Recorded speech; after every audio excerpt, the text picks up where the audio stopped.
Sixth century में north east India में छोटी छोटी प्रिंसिपैलिटीज और रिपब्लिक मगध एम्पायर में मर्ज हो चुके हैं, लेकिन नॉर्थ वेस्ट इंडिया में सिचुएशन काफी अलग है। छोटे छोटे राज्य आपस में लड़ रहे हैं, जैसे कंबोज, गांधार, मद्र। इस एरिया में कोई मगध जैसा पावरफुल किंगडम नहीं है जो इन सबको यूनाइट कर सके। ये एरिया फर्टाइल है, नेचुरल रिसोर्सेज में भी रिच है। इस वजह से जो पास के बड़े बड़े किंगडम्स हैं उनकी नज़र इस एरिया पर पड़ती है, और ऐसा ही एक एम्पायर है पर्शियन एम्पायर।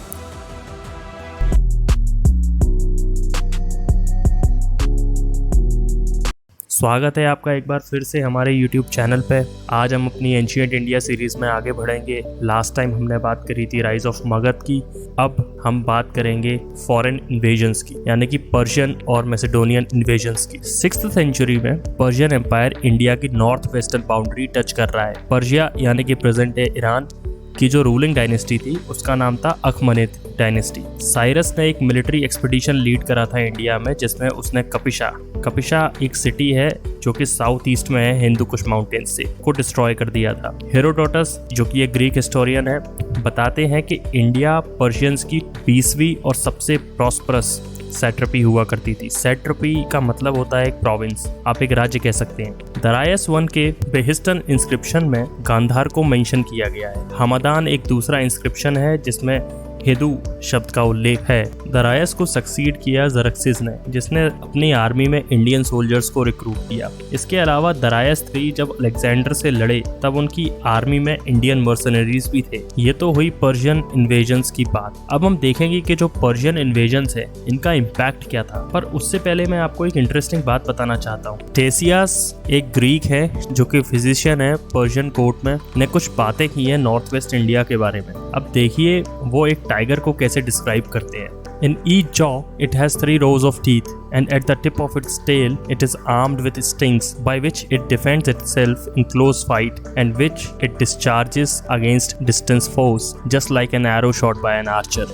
अब ये लोग नए हैं, इन्होंने पहली बार टाइगर देखा है, तो ये लोग इसको ऐसे ही डिस्क्राइब करेंगे। चलिए वापस अपने टॉपिक की तरफ बढ़ते हैं और जानते हैं कि क्या रिजल्ट था पर्शियन इन्वेजन्स का। 200 साल तक इंडो ईरानियन कॉन्टैक्ट रहा, इससे ट्रेड और कॉमर्स को बढ़ावा मिला, पर जो कल्चरल रिजल्ट है वो और भी ज्यादा इंपॉर्टेंट है। जैसे कि ईरानियंस अपने साथ लेकर आए खरोश्ती स्क्रिप्ट। अरेबिक की तरह इसे भी राइट टू लेफ्ट लिखा जाता था। 3rd सेंचुरी में सम्राट अशोक के कुछ इंस्क्रिप्शंस हैं जो कि नॉर्थ वेस्ट में थे, उन्हें इसी स्क्रिप्ट में लिखा गया है। ईरानियन कॉइन्स नॉर्थ वेस्ट में काफी मात्रा में मिले हैं। मौर्यन जो स्कल्पचर है उस पर ईरानियन इन्फ्लुएंस को नकारा नहीं जा सकता, जैसे कि अशोकन बेल शेप्ड कैपिटल्स कुछ ईरानियन मॉडल से मेल खाती हैं। आगे जब हम मौर्यंस की बात करेंगे तब मैं आपको बताऊंगा कि कैसे अशोकन मॉन्यूमेंट्स और ईरानियन मॉन्यूमेंट्स में कुछ काफ़ी सारा सिमिलैरिटीज है। ये हमने बात करी पर्शियन इन्वेजन्स के बारे में। कहानी बहुत सिंपल सी है। पर्शियंस और मैसेडोनियंस, इन दोनों में वर्ल्ड की सुप्रीमेसी को लेकर बहुत लंबा वॉर चला था। अब ये जो वॉर है इसका एंड होता है मैसेडोनियंस की जीत में।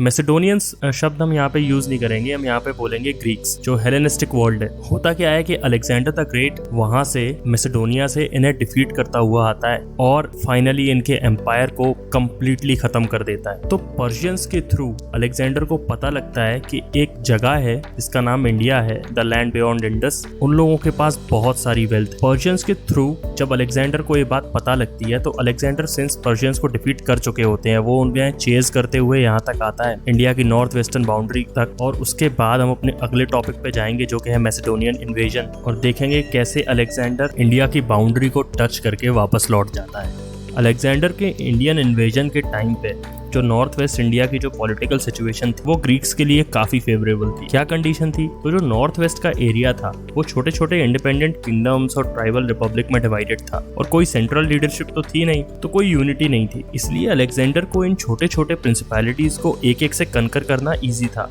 अब इन्हीं छोटे छोटे राज्यों में 2 काफी फेमस किंग थे। एक तो है अंभी जो कि तक्षशिला के राजकुमार हैं, और दूसरे पोरस जिनका राज्य झेलम और चेनाब नदी के बीच में था। ये दोनों साथ मिलकर अलेक्जेंडर को शायद हरा सकते थे, पर आपसी मनमुटाव के चलते दोनों में से किसी ने भी खैबर पास की तरफ उसको गार्ड करने की ओर ध्यान ही नहीं दिया। वापस अलेक्जेंडर की बात करेंगे तो अलेक्जेंडर ने ईरान को कैप्चर किया और उसके बाद वो बढ़ता है काबुल की तरफ। वहां से 326 BC में अलेक्जेंडर ने खैबर पास क्रॉस किया और इंडिया पहुंच गया। अंभी जो कि तक्षशिला के राजकुमार हैं, उन्होंने अलेक्जेंडर के सामने सबमिट कर दिया और अपना खजाना अलेक्जेंडर को सौंप दिया। जब अलेक्जेंडर झेलम नदी पहुंचा तब उसका सामना हुआ पोरस से। इस बैटल का नाम है बैटल ऑफ एडेप्सस। हालांकि अलेक्जेंडर ने पोरस को हरा दिया, पर उसकी बहादुरी से काफी इंप्रेस हुआ और उसने पोरस को उसका राज्य वापस लौटा दिया और अपना एलाय बना लिया। इसके बाद अलेक्जेंडर ब्यास नदी तक पहुंचा और फिर उसकी आर्मी ने रिबेल कर दिया। आर्मी में एक म्यूटनी होती है। ऐसी बात नहीं है कि अलेक्जेंडर की आर्मी में पहली बार म्यूटनी हुई है, इससे पहले भी अलेक्जेंडर की आर्मी में म्यूटनी हुई थी, पर उस टाइम अलेक्जेंडर ने एक बहुत फेमस स्पीच दी थी। मैं उसका लिंक भी डिस्क्रिप्शन में छोड़ दूंगा, आप वो स्पीच को सुनिए। वो स्पीच अलेक्जेंडर ने दी थी हिंदू कुश माउंटेन्स के पास में। लेकिन इस बार जब उसकी आर्मी ने विद्रोह किया तो इस बार अलेक्जेंडर को उनकी बात सुननी पड़ी। अलेक्जेंडर के सारे जो सैनिक थे वो अब युद्ध से थक चुके थे। इंडिया की गर्मी और 10 साल की कॉन्टिन्यूअस मार्चिंग ने उनकी कमर तोड़ दी थी और अब वो लोगों को अपने घर की याद आने लगी। दूसरा मुख्य कारण जो कि अलेक्जेंडर की फौज को आगे बढ़ने से रोक रहा था वो था गंगा नदी के तट पे एक बहुत बड़ा एम्पायर जो कि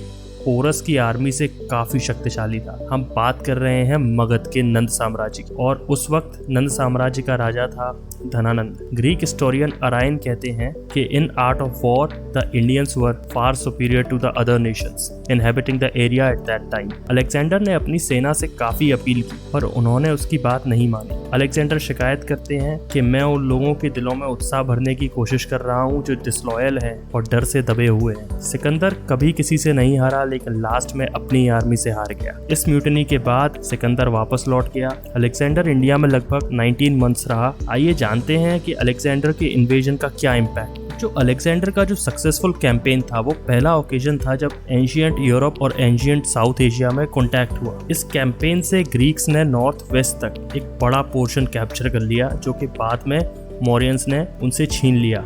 ग्रीक और इंडियन ट्रेड रूट्स एस्टैब्लिश हुए। अलेक्जेंडर ने इंडिया में कुछ नए सिटीज़ की भी स्थापना करी, जैसे कि अलेक्जेंड्रिया जो कि काबुल में थी, बुकेफेला जो कि झेलम के पास थी। ये जो सिटी है ये इसका नाम अलेक्जेंडर ने अपने जो उसका फेवरेट हॉर्स था उसके नाम पे रखा था। और एक अलेक्जेंड्रिया जो कि सिंध में थी। अलेक्जेंडर को ज्योग्राफी में काफ़ी इंटरेस्ट था और जब उसने इंडस नदी के माउथ को पहली बार देखा तो उसने अपने एडमिरल नियार्कस को उसे एक्सप्लोर करने का ऑर्डर दिया। अलेक्जेंडर के हिस्टोरियंस ने उस समय की जो सोशल प्रैक्टिसेस हैं उनके बारे में भी कुछ बात करी है, जैसे कि उन्होंने सती प्रथा के बारे में बताया है और नॉर्थ वेस्ट इंडिया में जो अच्छी क्वालिटी के बैल पाए जाते हैं उनके बारे में भी हमें इन्फॉर्मेशन मिलती है। ऐसे 2 लाख बैल अलेक्जेंडर ने ग्रीस भी भेज दिए थे। यहाँ तक कि जो नियार्कस हैं अलेक्जेंडर के एडमिरल हैं वो इंडियंस के कपड़ों को भी डिस्क्राइब करते हैं और ये जानकारी हमें मिलती है अरायन की बुक इंडिका से। अब इस इन्वेजन के जो पॉलिटिकल इम्पैक्ट हैं वो ये है कि जो मौर्य एम्पायर है उसको इस इन्वेजन से एक बहुत बड़ा मौका मिलता है नॉर्थ वेस्ट इंडिया कैप्चर करने का, क्योंकि जो छोटे छोटे राज्य हैं वो अलेक्जेंडर की जो आर्मी है उन्हें ऑलरेडी कमज़ोर कर चुकी है। तो इसलिए आप देखेंगे कि जो मौर्यन एम्पायर की जो पहली स्टार्टिंग की टेरिटरीज हैं वो नॉर्थ वेस्ट इंडिया में ही थी, क्योंकि वो एरिया काफ़ी अनस्टेबल हो चुका था इन दोनों इन्वेजन्स के बाद। हमने इस वीडियो में बात करी पर्शियन और मैसेडोनियन इन्वेजन्स के बारे में। एक शॉर्ट सी वीडियो थी। चलिए इसी के साथ हम अपनी वीडियो का एंड करते हैं। बहुत बहुत धन्यवाद चैनल से जुड़े रहने के लिए। ऐसे ही और कंटेंट के लिए हमें सब्सक्राइब करना ना भूलें। वीडियो अगर अच्छी लगी हो तो लाइक और शेयर कर दें। अब हम मिलेंगे अपनी अगली वीडियो में जिसमें हम मौर्यन एम्पायर के बारे में बात करेंगे। Thank you.